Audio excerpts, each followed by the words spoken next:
यदि समाजले अपहेलना गरेको नवराजको जातलाई गर्थ्यो भने त्यो बेहुली लिनलाई, त्यो केटी लिनलाई, इभन राम्रै तरिकाले साथीलाई साथ दिनलाई अन्य जातका साथीहरू किन जान्छ? कहिलेसम्म सताउँछ तर्साउँछ समाजमा भेदभावको भूतले। सुषमाले आफूलाई मन परेको प्रेमी नवराज नै हो, म उसैसँग जान्छु, उसैसँग बिहे गर्छु भन्ने उनको मनमा हुन्थ्यो र उप्रतिको एकदमै माया हुन्थ्यो भने 100% सुषमा जसरी भागेर जान्थिन्, होइन? पक्कै पनि त्यहाँ केही न केही कुरा त छ।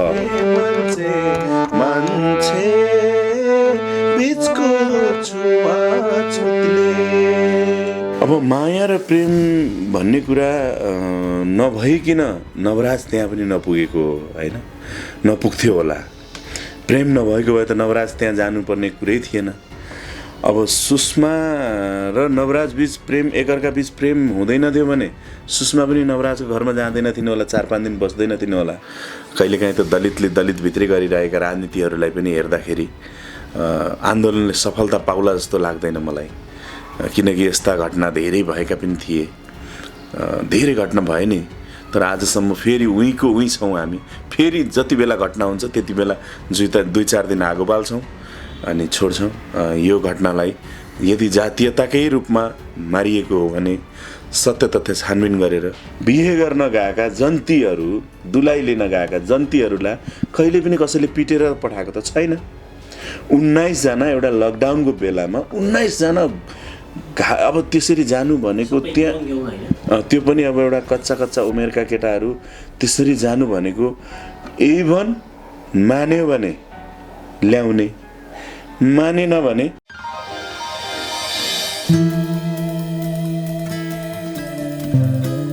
दर्शकवृन्द, यिनै हाइलाइट्ससँगै यहाँलाई स्वागत छ। तपाईँले आजको विषयवस्तु हाइलाइट्स र थम्बनेलबाट पनि थाहा पाइसक्नु भएको छ। आज हामीसँग गायक, सङ्गीतकार, म्युजिक एरेन्जर विश्वास नेपाल हुनुहुन्छ। उहाँले एउटा हालसालै एउटा सिमानाको विषयमा निकै उत्कृष्ट राष्ट्रिय भावको गीत पनि बजारमा पस्किनु भएको छ। उहाँको राष्ट्रिय गीतको बारेमा पनि हामी केही कुराकानी गर्छौँ र अहिले सारा नेपालीको ध्यान पश्चिम रुकुम अनि जाजरकोटतर्फ एउटा घटनाले तानेको छ। यो विषयमा पनि हामी थोरै कार्यक्रममा उठान गर्नेछौँ। यो भिडियोलाई अन्तिमसम्म हेर्नुहोला। विश्वास, यहाँलाई स्वागत छ। धन्यवाद, नमस्ते, धेरै धेरै धन्यवाद यहाँहरूलाई। आरामै हुनुहुन्छ फेरि? एकदमै ठिक छु। लकडाउनको लगभग 65 दिन पनि बितिसकेको छ। हजुर, एकदमै कष्टकर जिन्दगी बिताइरहेछौँ, एकदमै आनन्दले। कसरी समय व्यतीत गर्नुभएको छ यहाँले? यही यो सृजनात्मक कामहरू भइरहेका छन् अनि कोठाभित्रै बसिरहने, अफिसमा पनि कामहरू गरिरहेको छैन। यति बेला अब काम गर्नु पनि सिचुएसन छैन। एरेन्जहरू पनि जोस गरिरहनु भएको छ। केही सुरुमा त धेरै दिनसम्म म चाहिँ स्टपै बसेँ। पछिल्लो समय अलिकति कामहरू पछि यो कालापानी लिम्पियाधुराको विषयमा जब विवाद आयो, नेपालको नयाँ नक्सा जब सार्वजनिक भयो, त्यसपछिका जुन गतिविधिहरू आए, समाचारहरू आए, त्यसपछि कालापानी लिपुलेकको विषयमा कामहरू गर्ने क्रममा 2-4वटा गीतहरू अरू पनि गरियो। यहाँले सोसल मिडिया, फेसबुक मार्फत विभिन्न विषयमा चाहिँ स्ट्याटसहरू पनि लेख्नुहुन्छ। अबको सङ्गीतको बजार, यति समयको लकडाउन, कलाकारिताहरूको पीडा व्यथा पनि यहाँले राख्दै आउनु भएको छ। जातीयताको विषयमा पनि लेख्नुहुन्छ स्ट्याटसमा। के लाग्छ यहाँलाई चाहिँ अबको यो लकडाउनले कलाकारिता, सङ्गीत क्षेत्र के कस्तो प्रभाव पार्ला? छोटकरी भनिदिनुहोस्। अब यो खासमा यो कोरोना जुन अहिले चलिरहेको छ, विश्व महामारी भनेर जुन एउटा सङ्केत दिइरहेको छन् सबैले, यो चाहिँ एउटा सामान्य बिमार जस्तै लाग्छ मलाई। यसको लागि चाहिँ हामीले सामाजिक दूरी हिजो पनि अपनाउँदै आइरहेका थियौँ। आज पनि त्यो कुरालाई अलि मनन गरेर जानुपर्छ भन्ने मात्रै भइरहेको हो। तर यसले पर्न गएको विश्वमै असर जुन परिरहेको छ, कलाकार हामीहरू लगभग अब 0 लेभलमै आइरहेका छौँ, होइन? अब फेरि एउटा नयाँ यो उमेरमा आजसम्म जति पनि काम गरेका थियौँ, अब हामी फेरि 0 पोइन्टमा आइरहेका छौँ। हामीसँग अब नयाँ सिर्जनाका साथमा नयाँ तरिकाले, नयाँ ढङ्गले अगाडि बढ्नुपर्छ। केही कुराहरू फिल्टरिङ पनि भयो, होइन? यी कुराहरूलाई लिएर जानुपर्छ। अलिकति माझिएर झन् जान जरुरी छ। पहिला जस्तो जुन तरिकाले गीत सङ्गीत बजार राम्रो थियो अब नहुन पनि सक्छ। त्यो हुनाले फिल्टरिङ गरेर राम्रा सिर्जनाहरू पक्कै पनि दर्शक श्रोताले मन पराउनुहुन्छ होइन। ठिक छ, सबै राम्रै हुन्छ जस्तो लाग्छ। अब राम्रो तरिकाले जानुपर्छ जस्तो लाग्छ मलाई, अझै कसिएर जानुपर्छ जस्तो लाग्छ। त्यही त अब लकडाउनको अनि कोरोनाको कारणले कलाकारहरू धेरै विस्थापित हुन सक्ने कुरा पनि अहिले विभिन्न व्यक्तिहरूले लेख्दै आउनु भएको छ। दोहोरी साँझको अवस्था के रहला, स्टेज कार्यक्रमहरू, म्युजिक भिडियोहरू बन्ने नबन्ने कुराहरूमा अलिकति अझै पनि गाह्रो छ नि अवस्था। अब लकडाउन यो कोरोना भनेको भ्याक्सिन जबसम्म बन्दैन यसको नितान्त अन्त्य छैन। कि नेपालमा प्रवेशै नगरेको भए यसले कलाकार मात्रै नभएर सबै कुरा, सबै पक्ष, सबै स्तरतिर राम्रै गर्थ्यो। अब यसले त एउटा ग्यादरिङ गरेर बसिरहने अनि यो नारा जुलुस गर्ने जुन आन्दोलन गर्नेहरूदेखि लिएर पार्टी महोत्सव, मेला महोत्सव यावत कुराहरू हुन्थे, अब चाहिँ अलिकति कम 100% हुन्छ। किनकि अब यो कोरोना भन्ने कुरा नितान्त यो मेटिएर नासिएर जाँदैन। हेर्नुहोस्, कहीँ न केही त रहिरहन्छ। त्यो हुनलाई तपाईँको त अब 1-2 वर्ष लाग्न पनि सक्छ। त्यसले गर्दा 1-2 वर्ष पछाडि अझै अभ्यास गर्नैपर्छ, अझै कसरत गर्नैपर्छ। सरकारको तर्फबाट नि राम्रो कदम चालिरहनु भएको छ सरकारले होइन। केही राम्रो त गर्नु होला, उहाँहरूलाई पनि आफ्नो देशको चिन्ता छ, आफ्नो जनताको माया छ। हामीले जुन तरिकाले भने पनि पक्कै पनि सरकारले यसको लागि केही गर्नुहुन्छ जस्तो लाग्छ मलाई। हामी थोरै अब पश्चिम रुकुम जाजरकोटका घटनासँग थोरै नजिक रहेर कुराकानी गरौँ। त्यो घटना यहाँले हेरिसकेपछि के लाग्यो यहाँको मनमा? अहिले चाहिँ जातीय द्वन्द्वका कुराहरू आइरहेका छन्। यहाँले चाहिँ आफ्नो विचार राख्नुपर्दा यो घटना नहुनु पर्थ्यो भइसके पछाडि तपाईँले आफ्नो विचार धारणा, गल्ती, कमी, कमजोरी कहाँबाट के भयो, यो जातीय द्वन्द्व भित्रिने सम्भावना पनि देखिरहेको छ अहिले विभिन्न सोसल मिडियामा, ठाउँ ठाउँमा। यहाँ के भन्नु छ यो विषय? अब यो चौरझारीको रुकुमको जुन एउटा घटना, यो घटना अलिकति फिल्मी शैलीमा भइरहेको घटना हो यो होइन। फिल्मी शैलीमा भइरहेको घटना चाहिँ आज यथार्थ देख्दाखेरि हामीलाई यो मन रुनु एकदमै स्वाभाविक पनि हो। अब नवराज विक लगायतका अन्य 6 जना जुन मारिए, उहाँहरूको विषयमा यो जातीय मुद्दा उठाउनु पर्ने। हिजो नवराज मात्रै एक्लै मारिन्थ्यो भने जातीय मुद्दा जायज पनि थियो र समाजमा हेपिएकै चेपिएकै भरमा पनि यो युद्ध भएको पनि हुनसक्छ होइन। इभन नवराज दलित हुँदैनथे भने यो नआउन पनि सक्थ्यो, एउटा दलितको आकलन पनि हुनसक्छ। तर पछिल्लो समय अब 6 जना मारिए त्यहाँ। 1 जना साई मरेको छन् त्यहाँ, अनि सुनार पनि मरेका छन्, सँगै बुढा मगर मरेका छन्, अनि एउटा नेपाली पनि मरेका छन् त्यहाँ होइन। 6 जना मारिँदाखेरि 6 जना केही कारणले एउटा नवराज, यदि समाजले अपहेलना गरेको नवराजको जातलाई गर्थ्यो भने त्यो बेहुली लिनलाई, त्यो केटी लिनलाई, इभन राम्रै तरिकाले साथीलाई साथ दिनलाई अन्य जातका साथीहरू किन जान्थे र? मेरो त्यहीँनिर एउटा उ छ। अब त्यहाँ सोसियलाइज, अब त्यो सामाजिक जातीयताको कुरा उठाएर तपाईको यसलाई रङ्गभेद गर्दाखेरि चाहिँ अलिकति जायज मैले देख्दिनँ। किनकि त्यहाँ अन्य साथीहरू पनि मारिएका छन् होइन। अब मारिए नि, अन्य जात पनि मरे, तर कसको लागि मरे त भन्दा एउटा कामीको लागि मरे नि त। अब त्यसमा कामीको लागि मरेका छन् ती ठकुरीहरू। त्यही अब यतातिर यदि जातीय लडाइँ हुन्थ्यो भने त ठकुरीलाई बचाउँथ्यो होला के अरे आफ्नो जातका लागि होइन। त्यो कारणले मैले यो जातीय नै हो जस्तो त म देख्दिनँ। तर कतै केही कुरा कहिलेकाहीँ र हिजोका कुराले गर्दा आजको समाज, हिजोका हेपाई चेपाईका कारण आजका अझै पनि दलित भित्र रहेको उपल्लो जातको जुन एउटा दृष्टिकोण छ, त्यो कारणले गर्दा कतै नवराज विश्वकर्मा हुँदैन थियो भने यो घटना घट्दैन थियो कि भन्ने चाहिँ मनमा खड्किन्छ मलाई होइन। अदरवाइज त्यस्तो खासै यो जातीय लडाइँ जस्तो मलाई लाग्दैन। अब उनीहरू कुन इन्टेन्सनले गएका थिए होइन। अब त्यो अझै घटना अब छानबिन भइरहेको छ, पक्कै पनि सत्य तथ्य बाहिर आउला। अहिले हामीले एउटा समाचारकै भरमा हामी त्यहाँ गइएका छैन। अब त्यहाँ समाचारकै आडमा हामीले भन्ने अड्कल गर्ने हो। त्यो कुरालाई हामीले ठ्याक्कै अड्कल गरेर यही नै हो भनेर भन्न चाहिँ अलिकति गाह्रो छ। आउँछ छानबिन आइसकेपछि समाचारहरू हेरौँला, अनि त्यसपछि फेरि एउटा कुरा गरौँला नि त्यो विषयमा। जस्तो तपाईँको आफ्नो व्यक्तिगत धारणाको कुरा गर्दा सुषमा मल्ल अथवा नवराज विगत दुईजना मध्ये कमी कमजोरी उहाँको यो कमी कमजोरी उहाँको यो कमी कमजोरी भन्दा चाहिँ के भन्नुहुन्छ तपाईँ? अब माया र प्रेम भन्ने कुरा नभइकन नवराज त्यहाँ पनि नपुगेको होइन, नपुग्थ्यो होला। प्रेम नभएको भए त नवराज त्यहाँ जानुपर्ने कुरै थिएन। अब सुषमा र नवराज बीच प्रेम, एकअर्का बीच प्रेम हुँदैन थियो भने सुषमा पनि नवराजको घरमा जाँदैन थिएन होला, 4-5 दिन बस्दैन थिएन होला।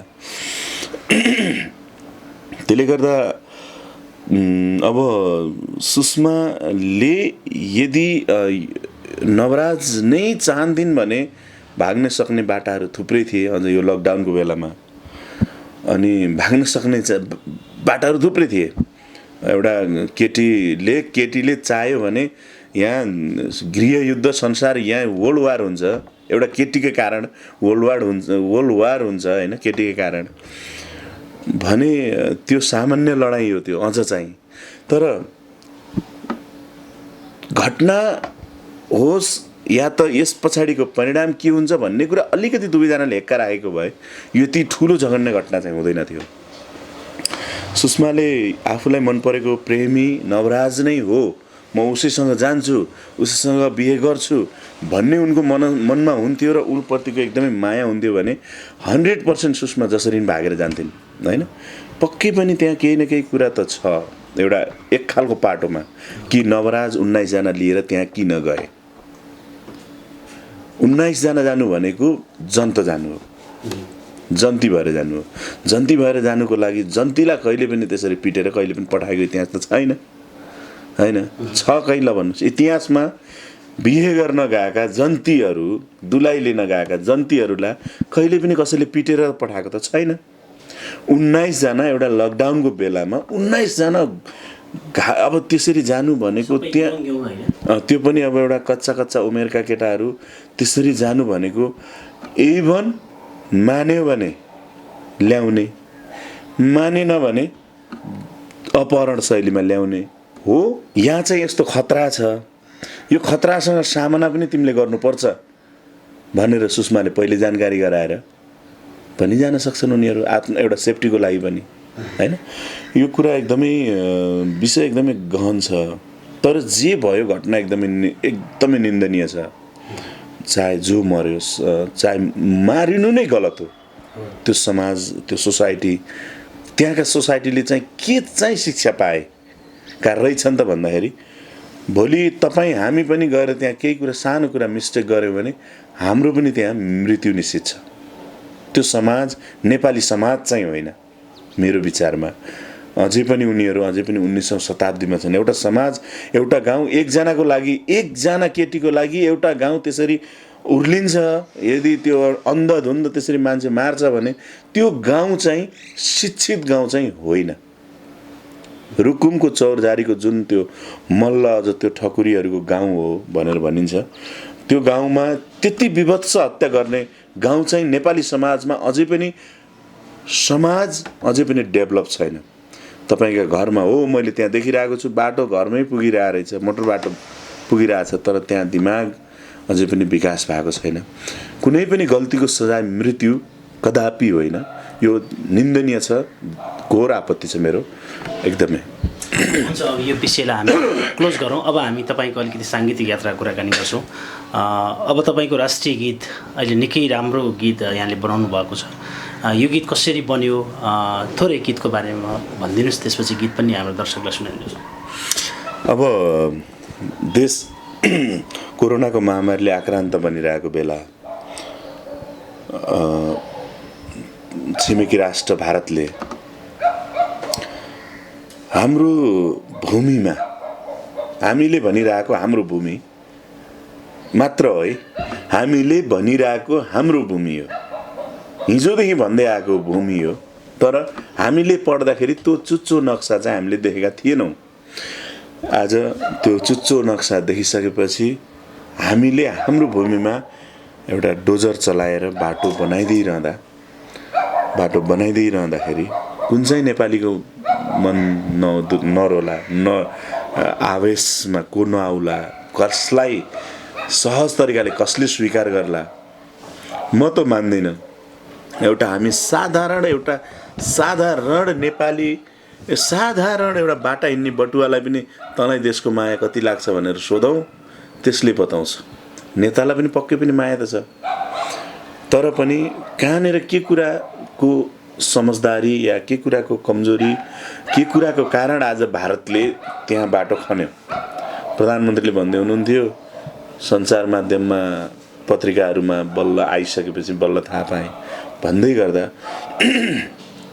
भारतले जुन हेर्ने दृष्टिकोण छ भारतको एकदमै ठिक छैन। भारतको नेपाललाई हेर्ने दृष्टिकोण, नेपाल एउटा सार्वभौमसत्ता देश हो। यो देश आजसम्म कसैको गुलाम भएन। यहाँ भौगोलिक बनावटको हिसाबमा धेरै धेरै धेरै आकर्षक, धेरै मनोरम ठाउँहरू छ, तर पनि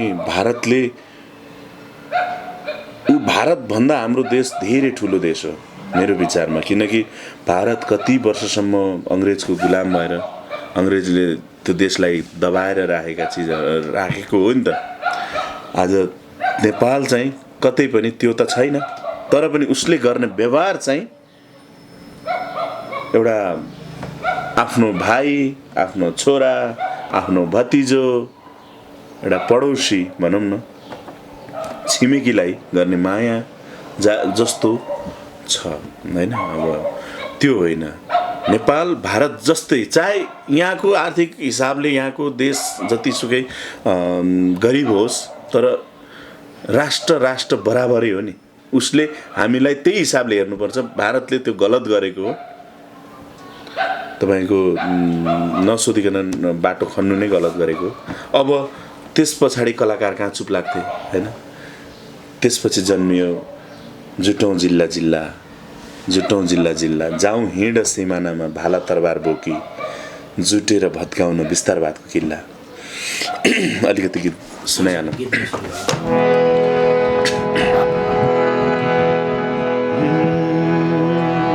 मैले बिचको एउटा टुक्का भन्छु है।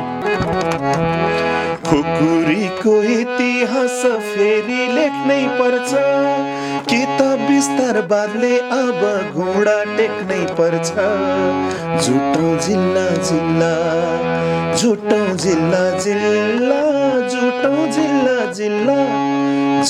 जिल्ला जुटौँ जिल्ला जाउँ अब सिमानामा भाला तरबार बोकी, जुटेर भत्काउन विस्तारवादको किल्ला, जुटेर भत्काउन विस्तारवादको किल्ला। यो गीतमा सङ्गीत स्वर तपाईँको, रचना राजेश नेपाल मेरै भाइको रचना हो। गीत जन्मियो। अब यसको अब अझै पनि भएन भने मैले अर्को तरिकाले नै आन्दोलन गर्दैछु। अब सांस्कृतिक आन्दोलन नै हो, हामी कलाकारको त आन्दोलन के नै हुनसक्छ, तर गीत मार्फतै यसको भाग 2 बनाउने योजना छ। हेरौँ अब भारतले कस्तो रूपबाट यसलाई हेर्छ। हाम्रो नक्सा पास हुन्छ कि हुँदैन।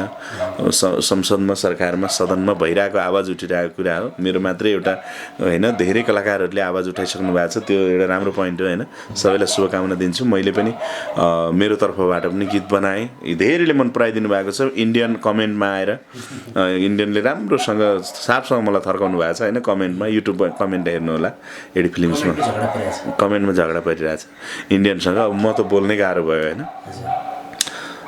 एडी फिल्म्स युट्युब च्यानलमा छ, हेरिदिनु होला।